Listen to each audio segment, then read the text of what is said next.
Hi, welcome to Ocean Yemi's channel. So today I'm just gonna do a little bit of news today.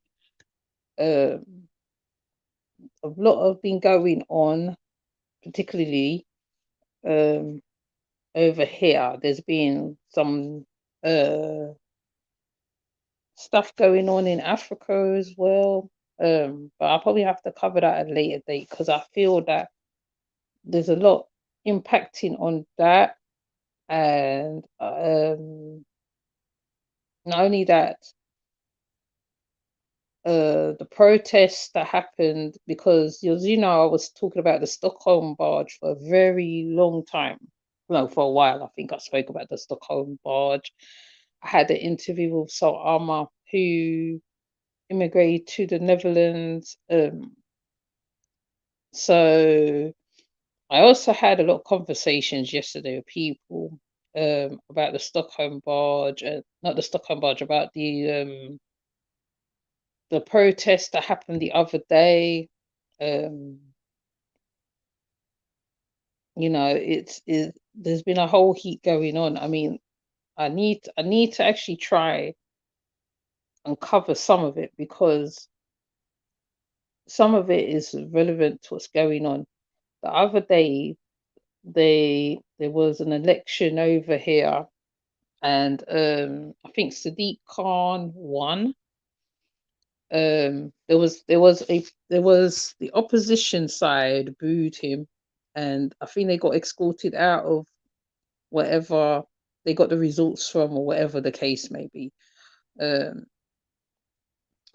that is interesting because Sadiq Khan is not for everybody. No, it's the other guy. I forgot his name. Rashanak. Rashi Shanak. So I feel that they are not for everybody, really, on a whole. I mean, there is division that is going on here on a whole, because like even to how they cover, I forgot the boy's name. I'm gonna find his name. How they cover Daniel or John or Ajani's news. It was so obvious because even down to how it was presented, it was obvious. On top of that, I had a conversation yesterday, and even the woman said to me that how even her how he was covered was disappointing. They did do a vigil for him down where it happened. It wasn't. I don't think it was televised, mind you, because they normally televise everything. They normally televise everything. I mean, it was on the Sky News on the YouTube media, but I think it was. I think maybe it could have been televised. Maybe I could be wrong. It could have been televised. Um, they're saying that the guy with the sword have mental health, but mental health. I don't think that was it. Somehow, I just think that how what I don't know. Anyways, I'm not gonna comment until when I put up some of these headlines here.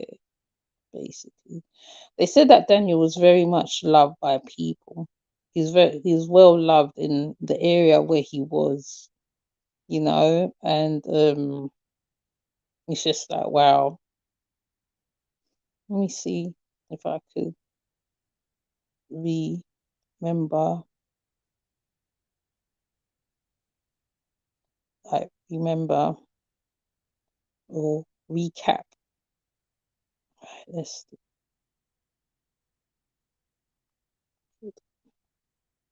Haina, boy, 14, killed in sword attack. Published by BBC. A 14-year-old boy has died after an attacker armed with a sword went on a rampage in northeast London. Police were called to reports of a car crashing into a house and people being stabbed in Hainaut at about 7 o'clock British Summer Time. The boy was taken to hospital where he later died. 4 other people, including 2 police officers, were injured before the suspect, who had been leaping over people's garden fences, was cornered and tasered in a front garden. The 36-year-old man was arrested and the Metropolitan Police said he was in hospital being treated for injuries sustained when the vehicle he was in crashed into the house. His condition meant he had not yet been interviewed, police added. Assistant Commissioner Louisa Rolfe said their investigations had not discovered any previous contact between the man and the police.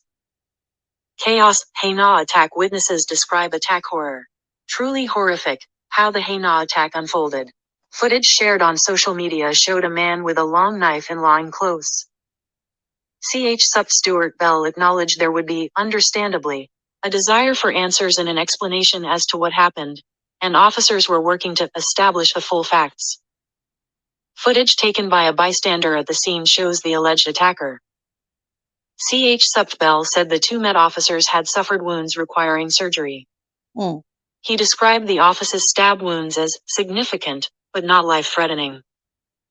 The injuries of the 2 other members of the public were also not believed to be life-threatening. Sup Bell said police did not believe there was any ongoing threat to the wider public and they were not seeking any other suspects. He added he did not believe it was terror-related and was not a targeted attack. Witness James Fernando said he saw the suspect ask one of his neighbors to take his phone and tell whoever was on the phone his location. The 39-year-old said the neighbor soon noticed the sword and started running. As she fled, the woman shouted to another neighbor, a boy on his way to school, who was then struck by the attacker as he turned around, he said. Took him down. Another eyewitness, Chris Bates, who lives in Thurlow Gardens, said he saw the suspect run through the area. He ran through the gardens and came out onto the street by the house next door to me, he told BBC Radio 5 Live.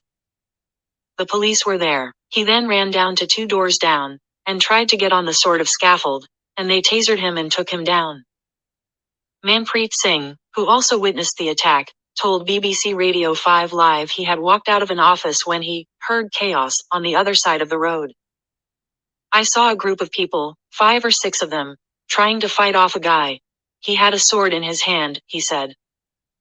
There was about 7 or 8 police cars entering that road and, after another 10 minutes, I saw the guy running towards the station and entered the road opposite the station.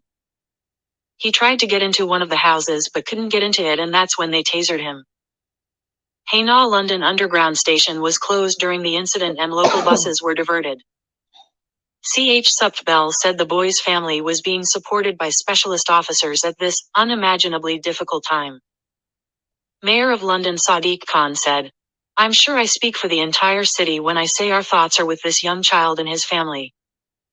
He said additional uniformed officers would be in the area over the coming days and asked residents in Hainaut to pass on any footage recorded on phones or doorbell cameras to the police. Prime Minister Rishi Sunak described the incident as shocking, adding, such violence has no place on our streets. Courageous response. Wes Streeting, the MP for Ilford North, said the community would be devastated by the heartbreaking news. Thanking the emergency services for their courageous response, he described the officers who had put themselves in harm's way to protect others as the best of us. Rick Pryor, chairman of the Metropolitan Police Federation, said the attack was a sad reminder of the dangers officers faced to keep Londoners safe. It's often forgotten by people who attack our profession and the difficult and dynamic decisions which officers are confronted with on an hourly basis, that we work with heroes whose courage is incredible, he said. The Metropolitan Police correct. Now, Daniel was on his way to school, they said now. So this must have happened probably in the morning time. Because when I heard about it later. It's really quite sad, really. He didn't really deserve to be taken like that. And the fact that they, on the Sun, hold on, let me see, on the Sun, on one of the newspapers, They call him the sword boy, which is ridiculous. I think it's. Let me see if they call him the sword boy. Now, let me see if I can show you how it was presented. It wasn't presented in a way, They show the attacker with the medals on him like it's something. I'm just like, you know, this is the levels to which certain stories is presented, right? Nobody, I would say, should be presented as a hero at all for for unaliving a child that, you know. I feel that they show portray the guy not as a criminal, and this happens a lot. I know over here specifically with the press and certain stuff. Change the. This happens a lot over in the press over.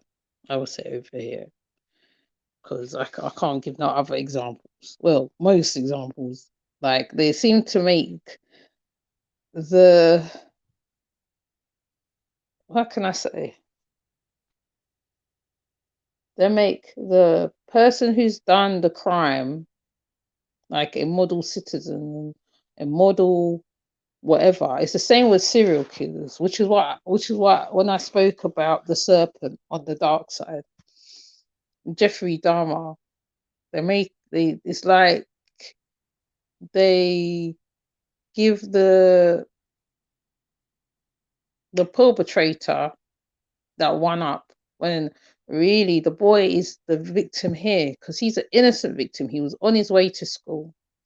Now, most children be on their way to school at a certain time, on their way or coming back from school, and this man proceeded to unalive the boy.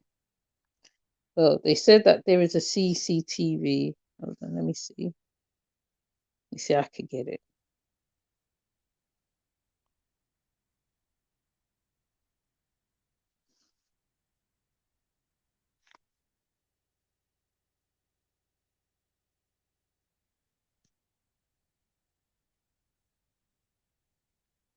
Right, they got a CCTV of the guy. Let me see if I can. Right, this is the guy here.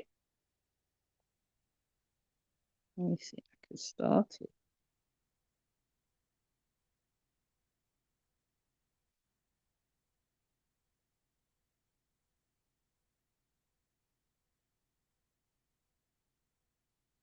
This is him going into the space to where he was wielding the sword.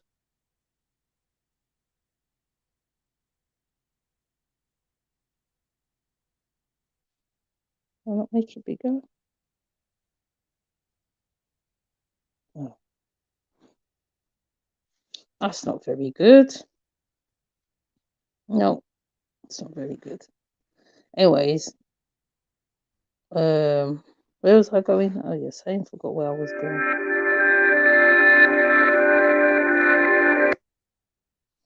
I forgot where I was going. Okay, so well, like I said, there was a whole tribute given for the young boy. I can't pronounce the town where he at, but there was a whole tribute. They paid lots of tributes to him. Let me see if I can find it. Because it's very sad. Like your child's taken. Oh yeah, they did a visual as well.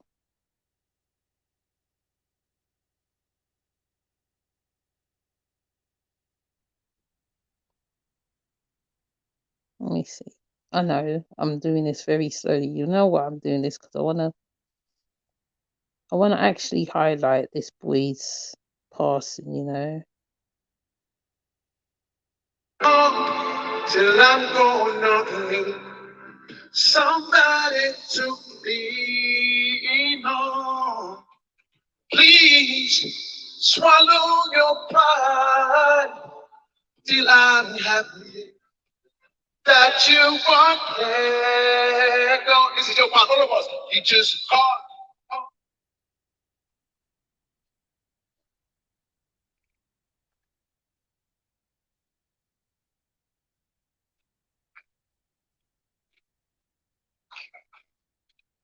And this is the vigil they held for Daniel. I can feel how the parents will feel at that moment. Nobody can replace him, but we believe that he's gone to his ancestors. He's with God, and he will continue to rest in perfect peace. I hereby employ everybody.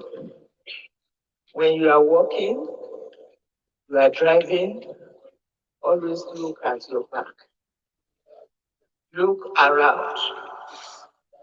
If you see anybody that you suspect, just cross the road. Never you wait for your own right. Peace. I hereby console the family of young Daniel. May his soul rest in peace. Amen. And God Almighty will be with you. Amen. And console you in the name of our Lord Jesus Christ. Amen. Amen. Thank you very much.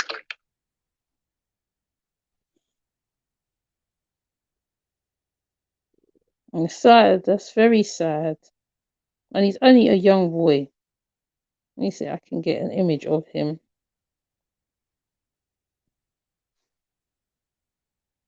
This young boy didn't deserve to be taken away from his parents. Let me see if I can get it properly. 14, he died. I'm trying to think of the word. He was unalived at 14, and you know, like she said, you have to be aware of your surroundings when you're out, because I think that is one of the biggest things that people need to know. You know, I mean, like there's also thefts of phones going on in London at present. There's all sorts going on. There's lot of stabbings going on, and it's just like for, I think for him, like he wasn't either. It was so sudden, you know what I mean? Because the way how you see the man walking through the place with the sword, right? The way the man's walking with the sword, it was just like he was randomly like injuring or unaliving people randomly, and this is not the first case by a long shot. This is not the first case, right? There'd be many like this. There was one on the London Bridge, I think there was a while back. Right now, this probably is a residential house. Now, residential area. Now you see him passing the gates going into the residential spot on the CCTV, the little small video of the CCTV. Right, this boy was a whole innocent boy that's going to school, doing his daily thing, what he normally do, like going to school every day. You know, he's just, man, I don't know. Well, all I can say is my condolences to the family. You know, I mean, it's been I can't remember 2, 3, I think a couple weeks since this happened, but at the same time, right, people never can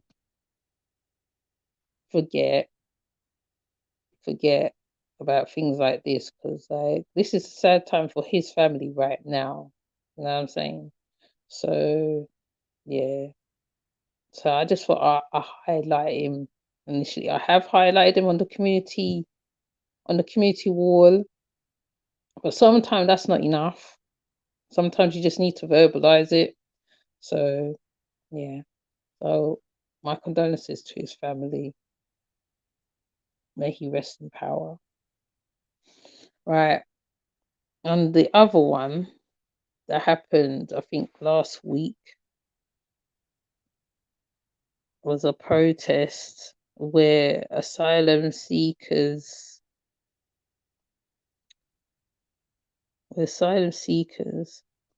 was being taken out of a hotel. So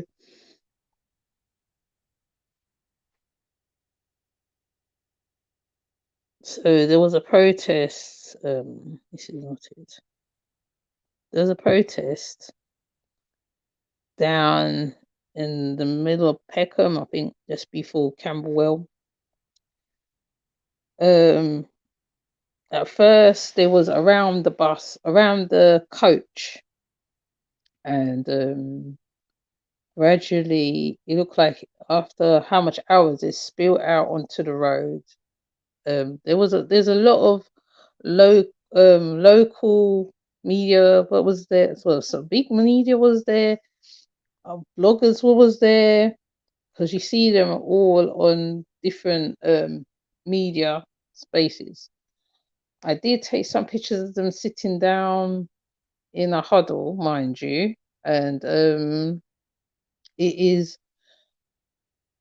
and someone told me that how what they were doing, they got the bill so they can move the asylum seekers to Rwanda.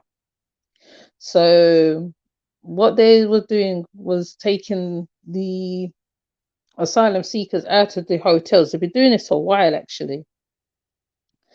Taking the asylum seekers out of the hotel and taking them to wherever. I think they're taking them to the Stockholm barge to Dover, and then sending them on to Rwanda. I'm actually not surprised. Okay, let me say that again. I'm not surprised because at first it fell through, but there is certain elements that pushed it through us. I think they kept pushing it through. There's been loads of protests in London, racist protests. The Gaza thing, obviously, there's elements that's feeding on certain stuff as well, which is like adding to it. And some people has probably never spoken to some people who are asylum seekers. Has never actually spoken to them. They probably don't know people who's gone through that. They don't get it. I mean, fair enough. Like I said to the lady yesterday, there's some people who will come under false pretenses or whatever, but there's really people that be seeking asylum from war, etc. And even in Trinidad had a problem with a bunch of seemed like Indian immigrants coming over to Trinidad.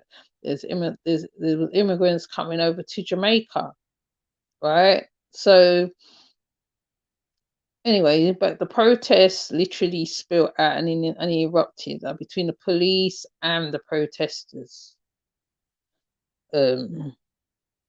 Even though they were sitting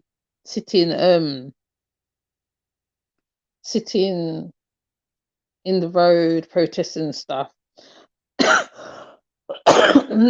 Now, I have spoken about the BB Stockholm barge before. I have covered it before. So if you're not aware about the BB Stockholm barge, right, you need to learn about it, because some of what they were saying about the barge was a lie. Basically, they said that the barge was comfortable, it's luxurious. They was really selling it. But when you really look at it, initially it's not what it seems. And I think a couple of the asylum seekers have lost their lives on the Stockholm barge. I think one tried to unalive himself on there, I think. So basically, I think because it's gotten word to the other asylum seekers as well, um, I think word got out, and obviously the protesters came out to help them, you know. So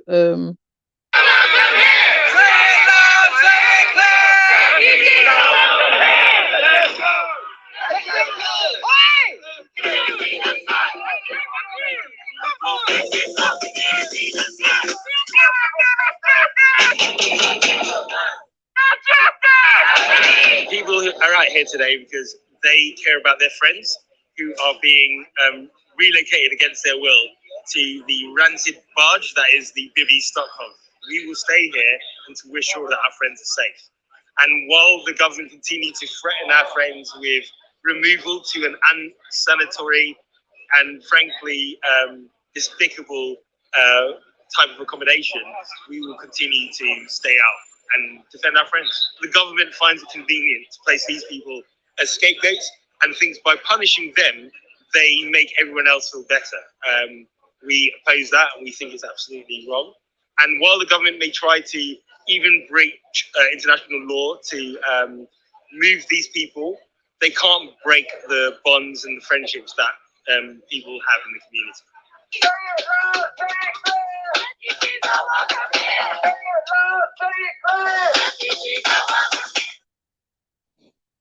man, when I went on TikTok and I read the comments about this, right, I was like, wow. The comments was really quite disgusting, to say the least.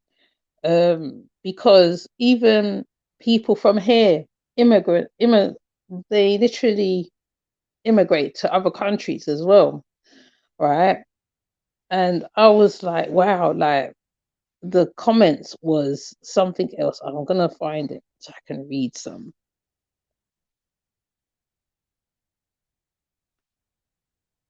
Right, I'm gonna find it. I think it's not that far down, hopefully. Because you know me, I'll be posting all the time on the community. My community tab's very busy. Okay. So let me see. It's on this one. Can't even see it. Let me bring it up. Okay. So one comment said, "We are creating a generation of stuck-up little rats. The future of the country is doomed." Now, when I heard that, I thought, wow, like, do you even know the situation of these people? Do you even know the situation of these people? Many English people have never left England on a whole, right? They are brought up, I would say, backward mind, backward thinking, certain stuff. They never leave the shores. They never leave the shores, and if they do, they'll probably go Spain and other places. But quite a lot of English people have immigrated to different parts, different lands, and all that. I would think at least they will understand that some people have literally immigrated to France. Where else? Can't think of a couple places right now.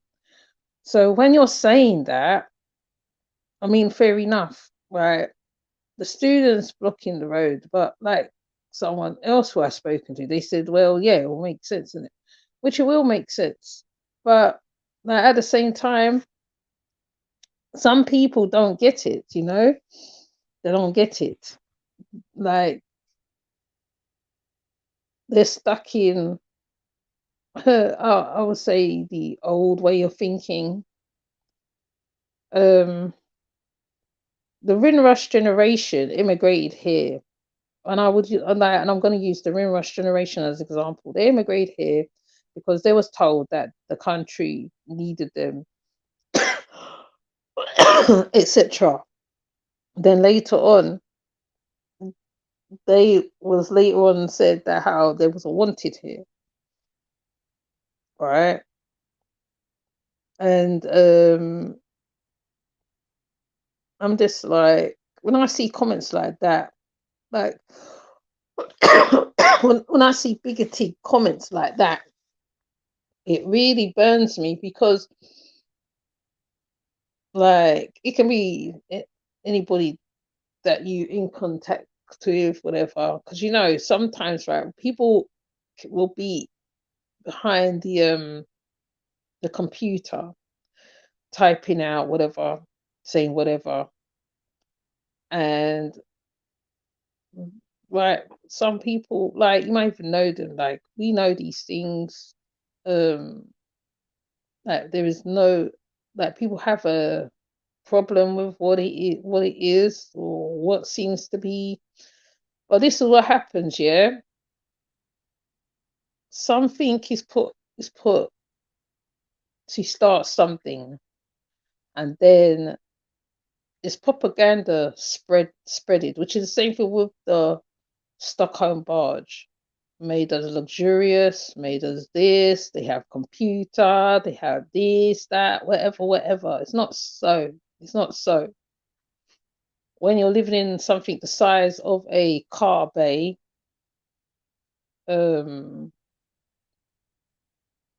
like and the Stockholm BB has a history behind it as well, right? I'm not talking about the how much centuries. I'm talking about the ones where they will bring people who's working on rigs and stuff like that, working people, like, who works on rigs and stuff like that. And the Stockholm barge was the one that used to bring the men to the rigs and all that stuff. Now it's been turned into something that will send asylum seekers how many miles. Now, Rwanda has been known to have done genocides in the past. And to be honest, African, countries can be unpredictable, because even the politics can change, something can change. It can be an Idi Amin situation. You don't know, right? Not only that, you're sending them to places where probably the dirt is not fruitful, whatever. And it's just like, there's no thought put into this. Even with the hotels, I feel was a bad idea anyway. That was a bad idea, but I get it. You have to stir up people in the country so that they can get upset. Oh, these immigrants and oh, they're coming to take our jobs and right. My grandmother, other people of West Indian descent or wherever, their parents went through all this. So what these people are going through is nothing new at present, right? Because it's like they're literally taking people, moving them all over the place, literally, right? Because the hotel thing, I think I did speak about this, maybe I spoke with my daughter. The hotel thing was a bad idea by any means, because obviously there's going to be one person that's going to take it too far. And there was seeming like asylum seekers filming themselves in luxurious hotels and stuff like that. Another time I saw another place where, like, people was trying to book the hotel and they could not get a booking because the hotel was full up. So they was turning away their clients, basically turning away their customers.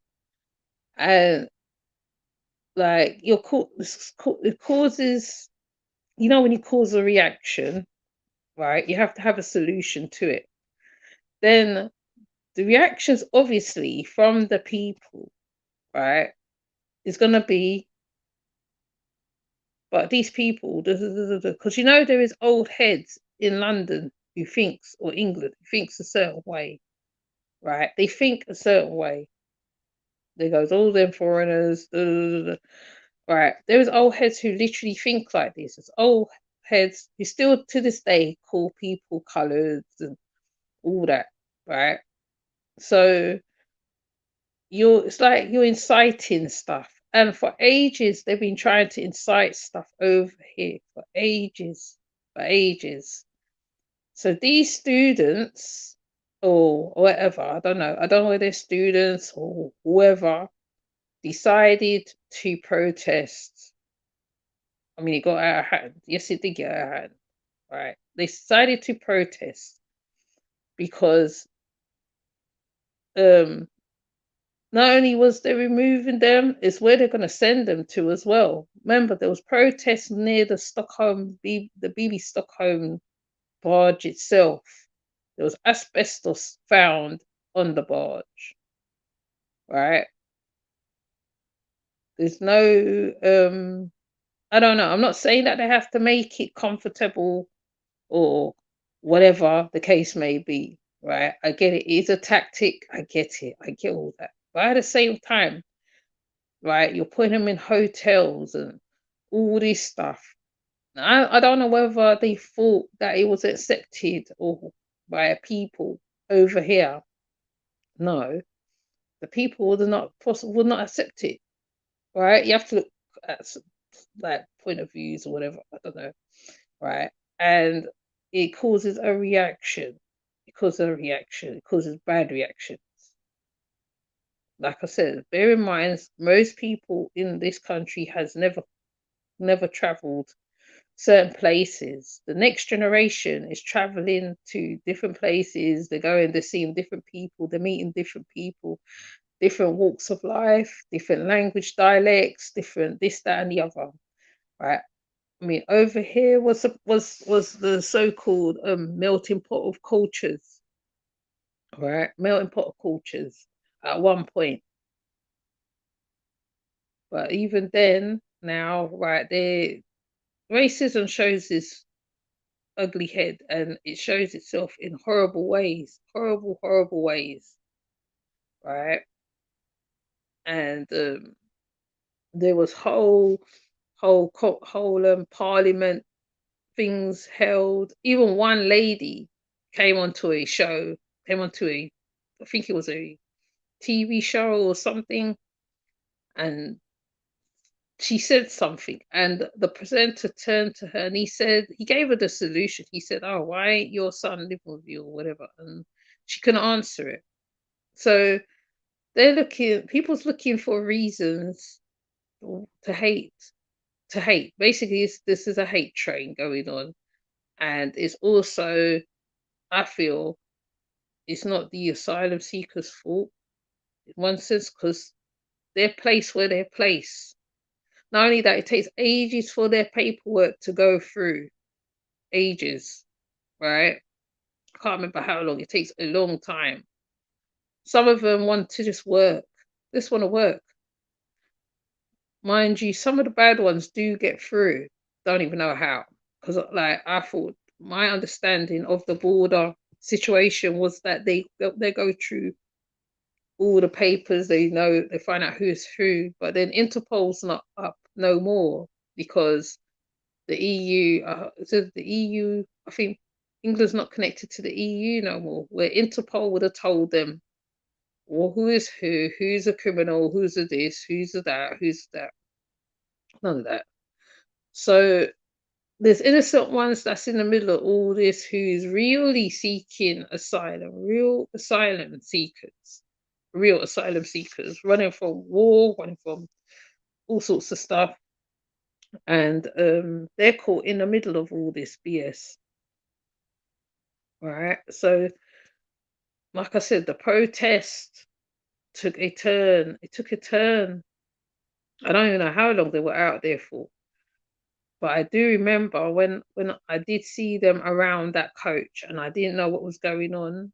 I didn't know until when I got home and I researched what was going on to find out that they was taking them out of that hotel in I think it's in Peckham, and you literally see them standing outside. You see the police, you see the you know, you see a whole lot. I didn't really stick around because I know, because when you're there, when you're literally there, right, something else is gonna kick off. And sure as the day, something else did kick off. A lot of people got what you call it, arrested in the long run.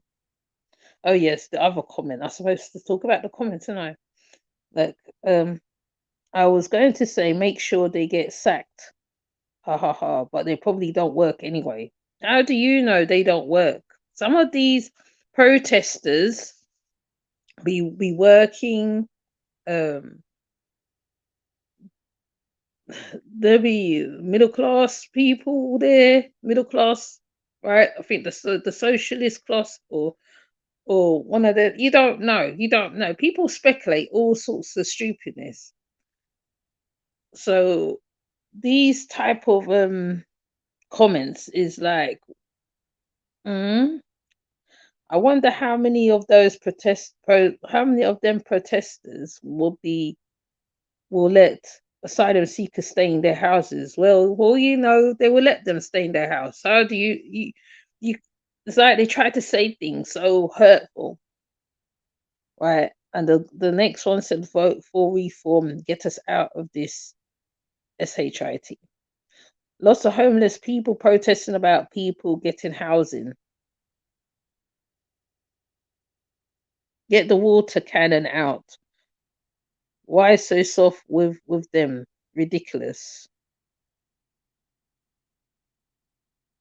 Right. So it's like those comments there, right? These are people who probably be making complaints about people and all sorts of stuff, oh, you're making too much noise kind of people. Like some of those comments was like, wow, like how do you know that those people protesting is homeless? The majority of them look like students to me. For what I saw, they look like students. There's other people that was there, um, who probably weren't students. There was grown people there that was standing around, like people trying to get home. There's people trying to get home. People have to walk down, all sorts of things. It wasn't like how it's seen on the media, right? It wasn't seen how it was seen on the media. People think when you look at it on the media, oh, it's just so. No, it wasn't. A lot of people was on their way home. They had to go all the way around the houses to get to where they have to go. The buses turned. Some of them had to go back to the garage. It was like that. So it caused a huge disturbance. And I'm not saying that they were wrong in what they were doing now. I'm not saying that they were wrong because, like the guy said, some of their friends are asylum seekers, and obviously, right, they wanted it to stop. But I don't know whether, well, they said that the buses left empty with nobody on it. Right, the coach left with nobody on it. So they definitely got their point across, and they've definitely got it stopped. But like I said, if you watch my videos on the BB Stockholm, right, you'll see that the way it's marketed and the way it is, like if you're setting your mind in that space, right, you would not want to even be in that Stockholm barge yourself, right, the BB barge yourself, right, and let me see if I could find a small version of it, because I did do a small version of it somewhere. But the BB barge is not something that you could just think, oh, well, it's not about me, it's about them people. It's not about that, right? It's not about that. I don't even know whether I'm making my point. I know sometimes my point gets lost in what you call it, in however, but basically the barge is not what it seems. I'm gonna see if I could find a short version of it. Hold on, let me see. And I've been watching it for a while. And then because as it like a hotel with no bunk beds. I'm gonna see if I can find the one that I did. Seekers while their applications are processed, despite Transport Minister Richard Holden reassuring us that it is not a terminal at all. The ship will use 24/7 security to ensure that those on board do not leave the port, and it will only provide people with the absolute bare minimum legal standard of housing. Each asylum seeker will be allocated less living space than an average parking bay. Maybe Stockholm is the latest addition to the government's campaign to stop the boats. Barges like the one we've brought forward today, as part of our broader plan to stop the boats, we have to suffuse our entire system with deterrence, and this must include how we house illegal migrants. And this isn't the first time that this particular barge has been used to house displaced people. When the Dutch government used it to detain migrants in the 2000s, undercover reports found accounts of abuse on board, and at least one refugee died because of inadequate healthcare support. The ship was taken out of service and has since been refurbished.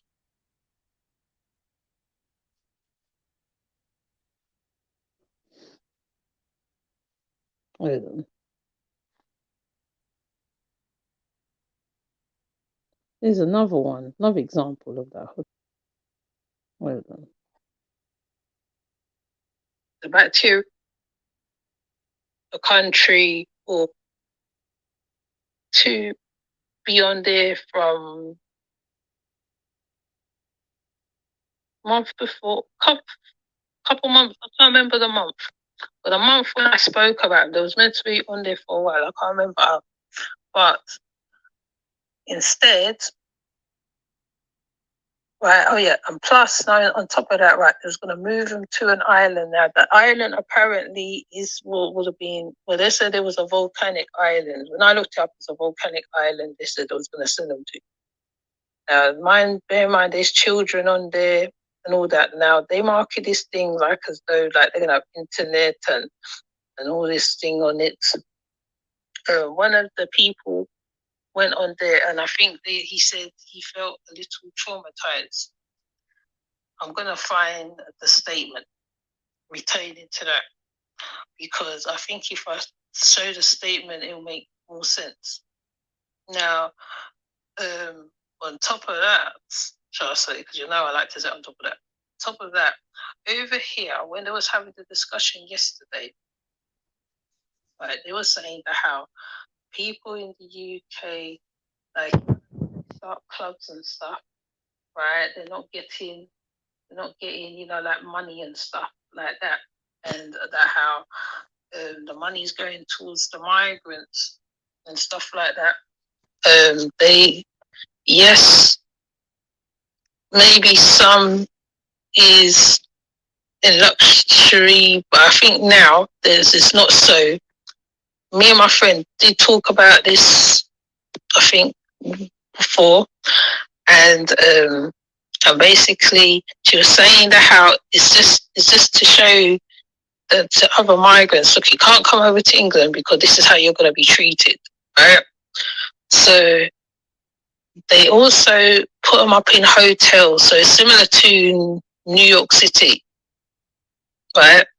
They put them up in hotels, but I think today they took out one hotel of migrants, so they made them pack all their stuff or put all their stuff out, and they're all sitting there, and like they're moving them out basically because they want to get them to the bottom. Yeah, let me see when I did this video, that was 6 months ago. That was done 6 months ago, and since then, right, they have been moving them around a lot.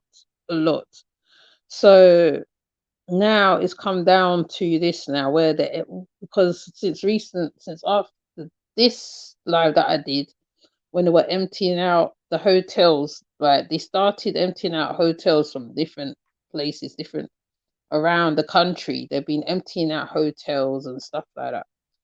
And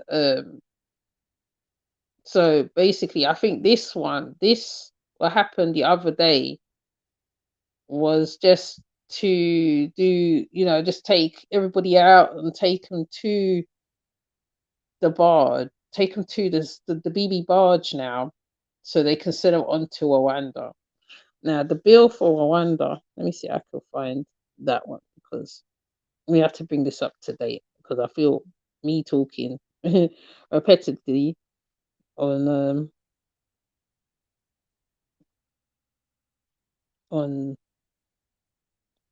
on that. Hold on, let me find.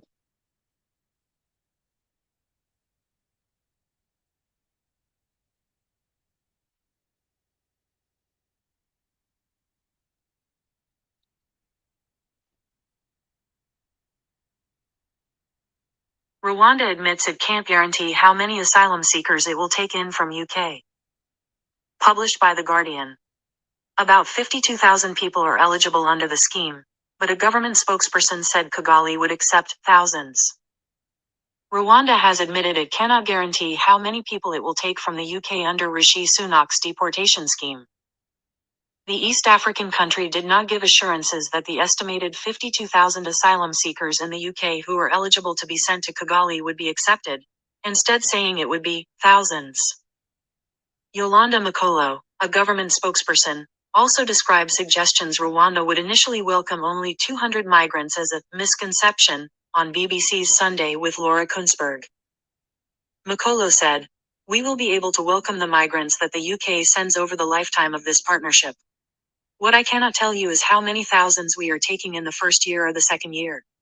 This will depend on very many factors that are being worked out right now." Journalists have been visiting the initial accommodation that we have secured since the beginning of the partnership. This is Hope Hostel. That particular facility is able to take up to 200 people. However, we have already started initial discussions with other facilities around Kigali and further afield, and these will be firmed up and signed once we know how many migrants are coming and when they are coming, she added. So it has never been the case that we can only take 200 initially. That has been a misconception.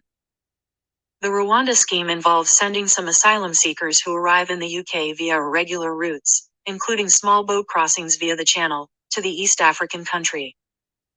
People sent to Rwanda will have their asylum claims processed there and, if successful, granted refugee status in the country. If unsuccessful, they could seek asylum in another, safe third country, or apply to settle in Rwanda on other grounds. The controversial 5-year deal was initially introduced under the former Home Secretary, Priti Patel, in 2022 to tackle the growing numbers of people crossing the Channel in small boats.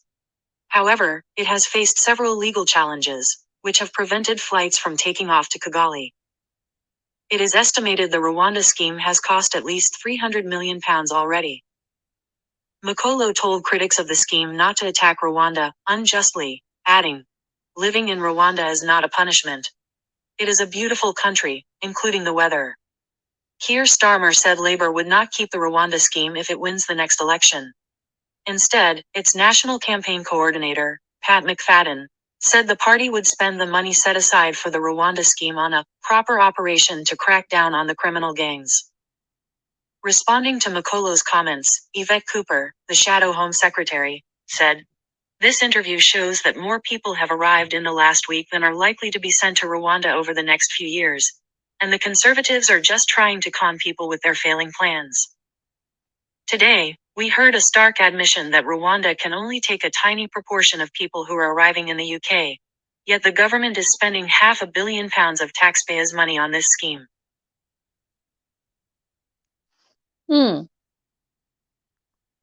So it's another. So they moved from Rwanda. They moved to Rwanda to another space. Yes. So basically, it went through the Rwanda bill went through. I'm gonna go look into that place where they're gonna stay. I'm gonna actually take a time looking into that, because I have to look into a few things. Let me see what this is.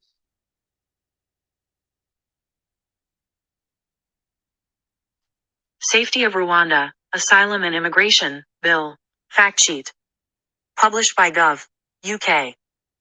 Cookies on Government UK. We use some essential cookies to make this website work. We'd like to set additional cookies to understand how you use Gov. UK, remember your settings and improve government services. We also use cookies set by other sites to help us deliver content from their services. Oh, it's a lot. It's a lot. They talk about cookies. Okay. So what are we gonna do? In the safety of Rwanda, the Asylum Immigration Bill responds to the Supreme Court concerns and will allow Parliament to confirm that the status of the Republic of Rwanda as a safe third country, thereby enabling the removal of persons who arrive in the United Kingdom under the Immigration Acts. The bill confirms for the purpose of removing individuals to Rwanda, confirms that the Rwanda has agreed to fulfill its obligations under the UK treaty with Rwanda. I'm gonna see what the Rwanda treaty is in a minute. Makes clear the very limited scope for individuals to challenge their removal to Rwanda. Applies in its entirety on a UK-wide base, including the Northern Ireland. The bill builds an objective set out in the Legal Migration Act 2023, Nationality and Borders Act 2022, the measures set out in the new plan for immigration as part of the wider strategy to tackle illegal immigration. The treaty sets out the international legal commitments that the UK and Rwanda government have made consistent with their shared standards associated with asylum and refugees protection. Oh, well, let's hope they protect them, yeah, because you know the gangs and all that down there.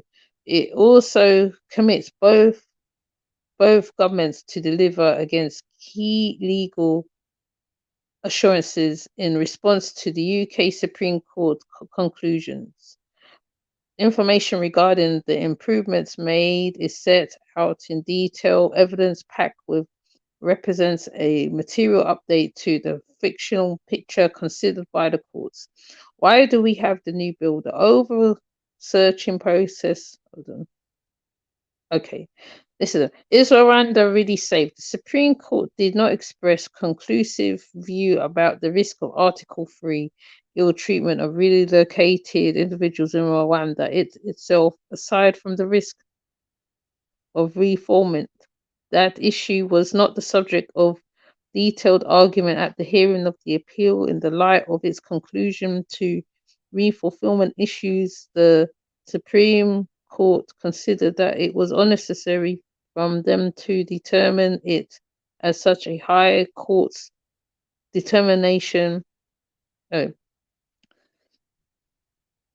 Rwanda was in the general safe for individuals removed under the MEDP was not disturbed. However, the Supreme Court did find that individuals removed under the policy were at real risk of onward fulfillment due to deficiencies in Rwanda's asylum system.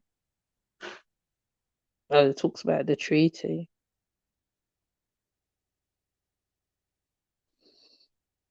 So they're saying it's a safe country. That's why they're moving them there. I don't know, man. I don't know. UK considered using Iraq to process asylum seekers in Rwanda type. What? UK considered using Iraq to process asylum seekers in Rwanda type deal leaked documents. Oh, so they're gonna also hold on. I'm not gonna read all this.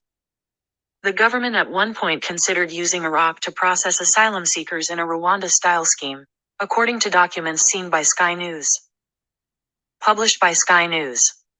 Documents also show the UK and Iraq have a returns agreement which was made with a request for discretion and no publicity. This could have seen people sent from the UK to a country the government advises against all travel to. Mm. The two countries already have a returns agreement, but only for people who are from Iraq. Politics Live. Follow the latest updates here. According to leaked correspondence between high-ranking officials, the Iraqi returns commitments were made with a request for discretion and no publicity. The country was willing to move forward but did not want a formal or public agreement. The current travel advice to Iraq on the Foreign Office website simply advises against all travel to parts of Iraq. However, according to the document, negotiations were fairly advanced and described in one table as good recent progress with Iraq. Other government aims included enhancing cooperation with the Iranian embassy in order to enhance returns arrangements for migrants and potential asylum seekers. Returns agreements are also in the works for Eritrea and Ethiopia, according to documents about work undertaken by the Home Office and Foreign Office that relates to countries with the highest number of nationals arriving to the UK by small boats. In a tranche of internal government documents seen by Sky News, even from the earliest stage of the Rwanda policy, Downing Street advisors knew there were serious problems with their proposals. There are even private admissions that many people arriving here on small boats did so without the assistance of criminal gangs, despite their communication strategy. Comparisons were also made to Australia's response to what Downing Street officials understood to be a comparable, smaller problem than in the UK and admitted it had cost billions of Australian dollars in order for their returns processes to be fully operational. In one document submitted to the Home Office, some of the highest-ranking officials at the time wrote that their guidance was to be prepared to pay over the odds to get the policy up and running, and that the initial offer from Rwanda was a modest sum. Whitehall's official spending watchdog has priced the cost of sending asylum seekers to Rwanda at £1.8 million per person for the first 300 people the government deports to Kigali.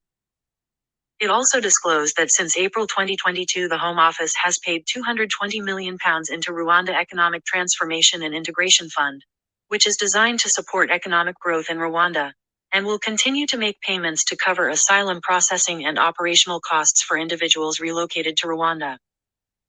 It will also pay further amounts of £50 million over the next year and an additional £50 million the following year. Listen above, then tap here to follow the Sky News Daily wherever you get your podcasts. So they're sending them to places that is not travel, the people cannot travel to, basically unsafe places. So Rwanda comes under one of the unsafe places, Iraq.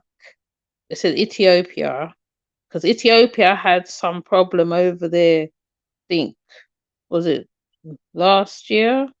Last year? The month before that? I can't remember. But Ethiopia had a bit of problem as well. Rwanda, I think, I haven't heard nothing about Rwanda. But it's untravelable places. So basically, they're sending them to one country to another country to another country. So the stop off is Rwanda, where they be put up in. There's like a very. Let me show you the house where they're putting them. Where they're saying that they're putting them in this house. They're putting them in the houses like this. I don't know if you can see it. Houses like this.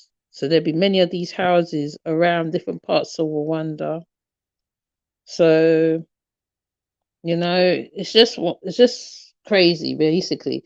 They're still sending them from pillow to post. There's no difference. There's no it's not even in their mind it's a solution.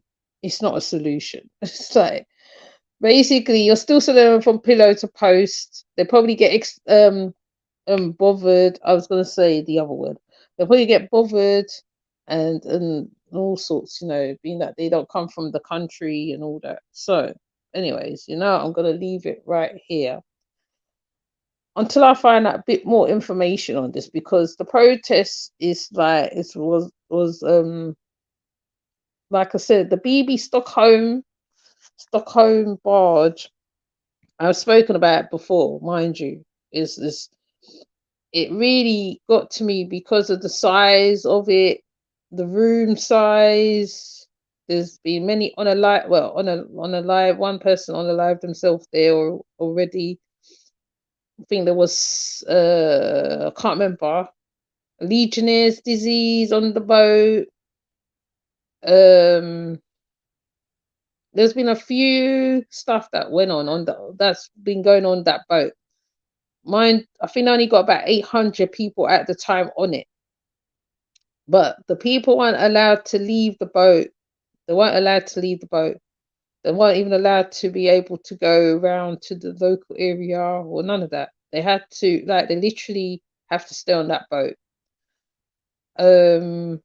So I am literally gonna go away right now and find out more information on it, because I just feel that people are very ignorant. Sometimes, right, you have to look into certain things before you can cast judgment on anything. You have to weigh the scales out. You can't just assume that whatever, this is it and that is that. They might send them to a place where, like, the people might be hostile to them, right? Bear in mind, some of them come from war-torn places, traumatized places, right? Some of them might be under the skies of whatever else is going on, right? But at the end of the day, it's like you're parting them on places where you probably say people cannot travel to, or whatever the case may be. Anyways, let me just see. There is also, hold on, let me see. Um,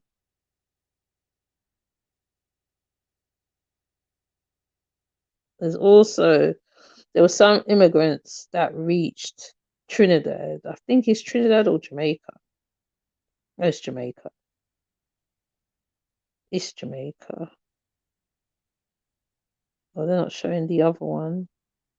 No.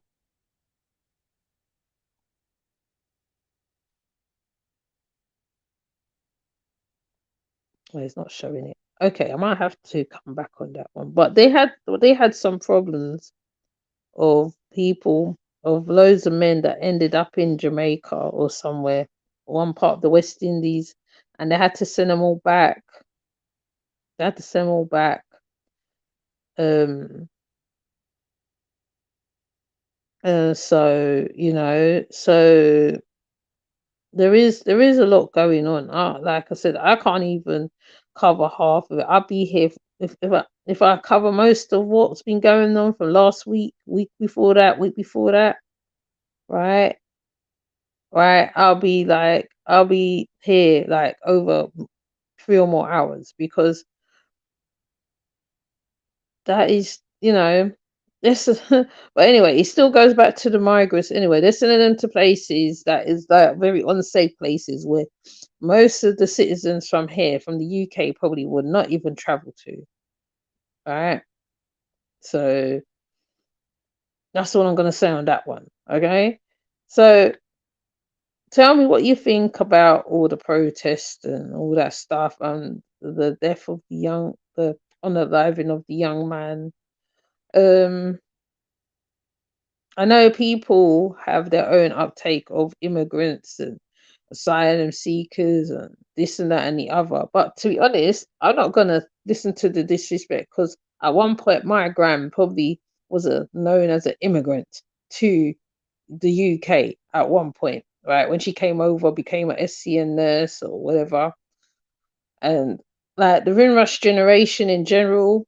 So at the end of the day, I'm just going to leave it right here before I start waffling, and I will see you in the next one. Okay? All right. Take care. Bye.